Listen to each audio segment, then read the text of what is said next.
Hello friends. Welcome to Study Time. Chapter 36. The Evolution of Nationalist Foreign Policy. One of the factors that facilitated India's ready interaction with the world outside, immediately on independence, was the already well-established diplomatic engagement even under colonial rule. At independence, India was a member of 51 international organizations and a signatory to 600-odd treaties. India had signed the Versailles Treaty after the First World War, largely as a result of having contributed more than 1 million soldiers to that war. In the 1920s, it was a founding member of the League of Nations, the International Labour Organization, and the International Court of Justice. It participated in the Washington Conference on Naval Armaments in 1921-22. From 1920 there was an Indian High Commissioner in London. Even before the First World War, Indian nationals were staffing a few diplomatic posts. It was no accident that Indians formed the largest and most influential non-Western contingent in the United Nations and allied agencies very soon after independence. The basic framework of India's foreign policy was structured much before 1947. A significant and inevitable fallout of the Western influence on the nationalist intelligentsia was a growing interest in and contact with the dominant international currents and events. Gradually, the nationalist thinkers came to realize that colonialism and imperialism had an international character and much wider implications. With the development and crystallization of an anti-imperialist nationalist ideology, there emerged a nationalist foreign policy perspective. The evolution of this policy perspective can be traced under these broad phases. 1880 to First World War, anti-imperialism and pan-Asian feeling. After 1878, the British undertook a number of expansionist expeditions which were opposed by the nationalists. These expeditions included Filled Circle, the Second Afghan War 1878-80. Filled Circle, the dispatch of troops by England in 1882, to suppress the nationalist uprising by Col. Arabi in Egypt. Filled Circle, annexation of Burma in 1885. Filled Circle, invasion of Tibet under Curzon in 1903, and Filled Circle, a number of annexations during the 1890s in the northwest to stop the Russian advance. The nationalists supported the tribal resistance to these adventures by the British. In place of an aggressive imperialism, the nationalists advocated a policy of peace. C. Sankaran Nair, the Congress president in 1897, said, "Our true policy is a peaceful policy." So, the emerging themes during 1880-1914 were 1. Solidarity with other colonies fighting for freedom, such as Russia, Ireland, Egypt, Turkey, Ethiopia, Sudan, Burma and Afghanistan. 2. Pan-Asian feeling reflected in Filled Circle, condemnation of annexation of Burma in 1885. Filled Circle, inspiration from Japan as an example of industrial Filled Circle development. Condemnation of the participation of Japan in the international suppression of the Ai-Ho Tuan uprising 1895. Condemnation of the imperialist efforts to divide China. Filled Circle, defeat of the Tsarist Russia by Japan which exploded the myth of European superiority. Filled Circle, Congress support for Burma's freedom. World War I. The nationalists supported the British Indian government in the belief that Britain would apply the same principles of democracy for which they were supposed to be fighting. After the conclusion of the war, the Congress insisted on being represented at the peace conference. In 1920, the Congress urged the people not to join the army to fight in the West. In 1925, the Congress condemned the dispatch of Indian Army to suppress the Chinese Nationalist Army under Sun Yat-sen. 1920s and 1930s, identifying with socialists. In 1926 and 1927, Nehru was in Europe where he came in contact with the socialists and other leftist leaders. Earlier, Dadabhai Naoroji attended the Hague session of the International Socialist Congress. He was a close friend of H.M. Hindman, the famous socialist.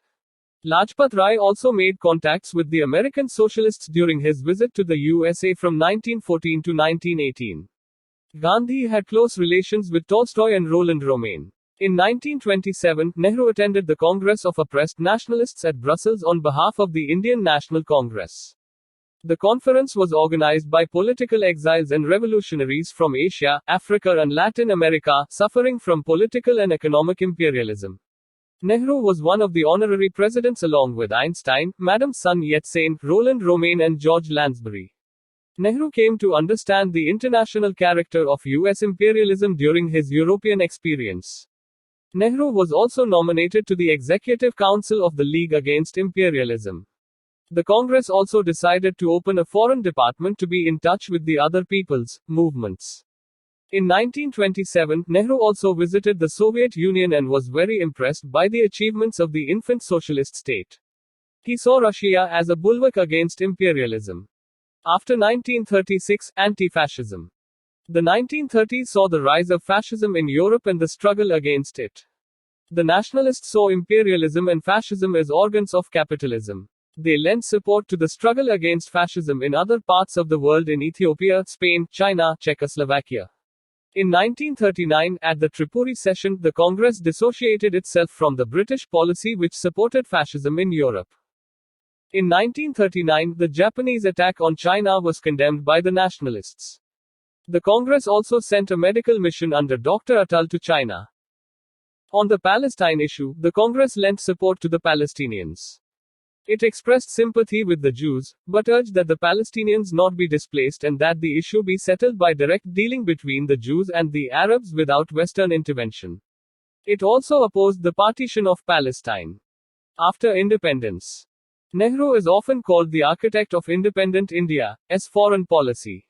He realized the importance of the need to have direct contact with other nations and to cooperate with them in enhancing world peace and freedom. He also understood the importance of maintaining an identity as a free nation and not become a satellite of any other nation, however mighty.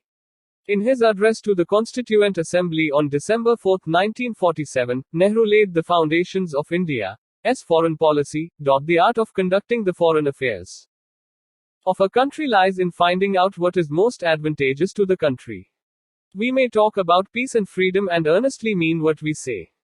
But in the ultimate analysis, a government functions for the good of the country it governs, and no government dare do anything which in the short or long run is manifestly to the disadvantage of the country. The main challenge to Nehru was to evolve a policy that could help India compete on the world arena with the modern states, and for that, he realized, a drastic socio-economic and technological transformation of the country was required. His objective was to transform India without becoming dependent on any particular country or group of countries to the extent of losing independence of thought or policy. What India needed was peaceful relations with all nations so that it could concentrate on its developmental efforts, and relations good enough for it to get the necessary help in that direction without compromising its freedom. In the circumstances, non-alignment seemed to be the right policy. Panchsheel and non-alignment. Panchsheel and non-alignment are the foundations of India's foreign policy. Panchsheel. It was on April 29, 1954, that Panchsheel, or the Five Principles of Peaceful Coexistence, were first formally enunciated in the Agreement on Trade and Intercourse between the Tibet region of China and India. It was stated in the preamble to this agreement that the two governments had resolved to enter into the agreement on the basis of five principles, namely, mutual respect for each other's territorial integrity and sovereignty, mutual non-aggression, mutual non-interference, equality and mutual benefit, peaceful coexistence. In June 1954, when the Chinese Premier, Zhou Enlai visited India, he and his Indian counterpart, Jawaharlal Nehru, in a joint statement elaborated their vision of Panchsheel as the framework for the relations between the two countries as well as the basis on which relations with other countries should be maintained. The two leaders expressed the hope that Panchsheel will also help in creating an area of peace which as circumstances permit can be enlarged, thus lessening the chances of war and strengthening the cause of peace all over the world. Historical perspective on Panchsheel. In the classical language, the word sheel doesn't mean principle, but character. The term is taken from the Indonesian usage of the word, and Indonesians may have been influenced by Buddhist use of the word sheel. Most Indians think Panchsheel was Jawaharlal Nehru's valuable contribution to the world, as it first received world attention when he and Zhou Enlai issued a joint statement in Delhi on June 18, 1954. In fact, the credit for formulating these principles should go to Zhou. While receiving the Indian delegation to the Tibetan trade talks on December 31, 1953, he enunciated them as five principles governing China, S. Relations with foreign countries. T. N. Cole, a joint secretary in the External Affairs Ministry at the time or Director General for Asian Affairs in Delhi, was impressed and conveyed his appreciation and the significance of these principles to Nehru, with whom he enjoyed a close rapport. Nehru agreed and Cole took the initiative to mention them at the very outset of his draft text of agreement. That was in January 1954. However, the response from the Chinese Foreign Office was in the negative. At the time, Zhou warned tea in China. When Zhou returned to Peking, he, with his native genius for compromise, found a via media. He suggested that the 5 principles may not be included in the main text prominently, but could appear in the preamble. India accepted the compromise. But 2 months later, when Zhou visited Delhi, Nehru and Cole emphasized these principles in the joint statement issued on June 18, 1954. China's hesitant formulation caught worldwide attention because of Indian sponsorship. Zhou propounded the principles but Cole picked them up and Nehru propagated them. Nehru enjoyed high regard in the NAM and soon other Asian countries like Burma and Indonesia followed suit. Nehru and Zhou were leaders who strove hard to forge close ties between India and China and usher in a better world order through Panchsheel. Their efforts, however, were undermined and undone by the machinations of self-seeking or vindictive colleagues and they died disenchanted men. Source: an article by V. Paranjpe, formerly Chinese language expert to the Government of India, in the Hindustan Times of June 2004. As per the documents of the Ministry of External Affairs, Panchsheel was incorporated into the 10 Principles of International Peace and Cooperation put forward in the declaration issued by the April 1955 Bandung Conference of 29 Afro-Asian countries. The universal relevance of Panchsheel was emphasized when its tenets were incorporated in a resolution on peaceful coexistence presented by India, Yugoslavia and Sweden, and unanimously adopted on December 11, 1957, by the United Nations General Assembly. And in 1961, the Conference of Non-Aligned Nations in Belgrade accepted Panchsheel as the basic principles at the center of the non-aligned movement. Non-alignment. The global environment that India faced after independence was very different from what existed before the Second World War. The major players on the world stage before the war, namely, the United Kingdom, France, Germany and Japan, lay subdued, their vast empire shrunken or shrinking fast. The United States, which had followed an isolationist policy, keeping aloof from active international involvement, became dramatically active. The Soviet Union had acquired unprecedented influence in Eastern Europe besides gaining recognition as a powerful state for crushing the German might on the Eastern Front where most of the German military casualties had occurred. If the US demonstrated its nuclear weapon capability in 1945, the USSR followed suit with its own nuclear test in 1949. The Cold War that began in the wake of the Second World War had no precedent in history. Almost the entire developed world was divided into 2 opposing nuclear-armed blocs, with the US and the USSR leading as superpowers. The balance of power diplomacy of the pre-war years thus disappeared from the industrialized countries. The Third World became a surrogate field for superpower competition. Meanwhile, decolonization was proceeding apace, and more independent countries were emerging, mostly in Asia and Africa. China was aligned with the Soviet Union till the mid-50s. India found itself the largest country with the ability to maneuver between the 2 blocs. At this point of time, the Soviet Union did not possess the economic or military support capability to influence the countries emerging from the colonial yoke. It was the West, which tried to incorporate the newly independent countries into its strategic grouping. Alignment with the West was economically attractive, but it would have created a dependent relationship, which was seen by most of the newly independent countries as obstructive to a self-reliant development. The idea of aligning with the communist bloc was not possible for India. In spite of its socialist leanings, it could not visualize a Chinese-type restructuring of the society and economy, being basically attuned to a liberal democratic political vision. Political non-alignment was, therefore, prudent as well as pragmatic. The principles of non-interference in the domestic affairs of other countries and maintenance of one's own sovereignty, which are the basic postulates of India's foreign policy, evolved into the crystallization of the concept of non-alignment. The term non-alignment got currency in the post-Bandung Conference 1955. Non-alignment implies 5 criteria of non-alignment. The preparatory committee of the first non-aligned conference laid down the following 5 criteria of non-alignment. A country should follow an independent policy based on peaceful coexistence and non-alignment.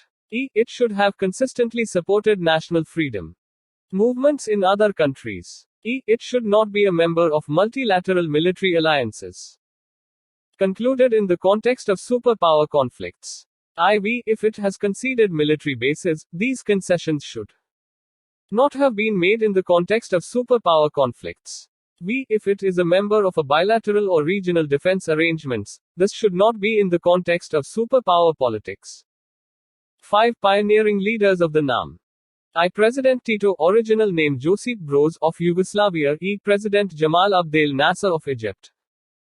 President Kwame Nkrumah of Ghana. President Sukarno of Indonesia. Prime Minister Jawaharlal Nehru of India. The active refusal of a state to align itself with either party in a dispute between two power blocs. In the Conference of Non-Aligned Powers, the first non-aligned movement or NAM summit, held in Belgrade in 1961 and attended by 36 Mediterranean and Afro-Asian powers, Jawaharlal Nehru explained the essence of non-alignment. We call ourselves the Conference of Non-Aligned Countries. Now the word non-aligned may be differently interpreted, but basically it was used and coined almost with the meaning non-aligned with greater power blocs of the world. Non-aligned has a negative meaning, but if you give it a positive connotation, it means nations which object to this lining up for war purpose, military blocs, military alliances and the like. Therefore, we keep away from this and we want to throw our weight, such as it is, in favor of peace. Non-alignment is the characteristic feature of India's foreign policy. India was one of the founder members of NAM. In the Cold War era, India refused to favor any superpower and remained non-aligned. Non-alignment, however, is not to be confused with neutrality. A neutral state remains inactive or passive during hostilities between two blocs. Neutrality is maintained basically in times of war, whereas non-alignment has relevance both in times of war and peace. Neutrality is equivalent to passivity. A neutral country has no opinions, positive or negative, on issues at all. However, adherence to non-alignment is to have positive and constructive opinions on international issues. India has firmly and convincingly asserted its non-aligned and not neutral stand on various issues. Non-alignment is one of the principles of India's foreign policy attempts to promote international peace, disarmament and territorial independence. It aims at democratization of international relations by putting an end to imperialism and hegemony and establishing a just and equal world order. The end. Thank you for listening. Please like, share, comment and subscribe.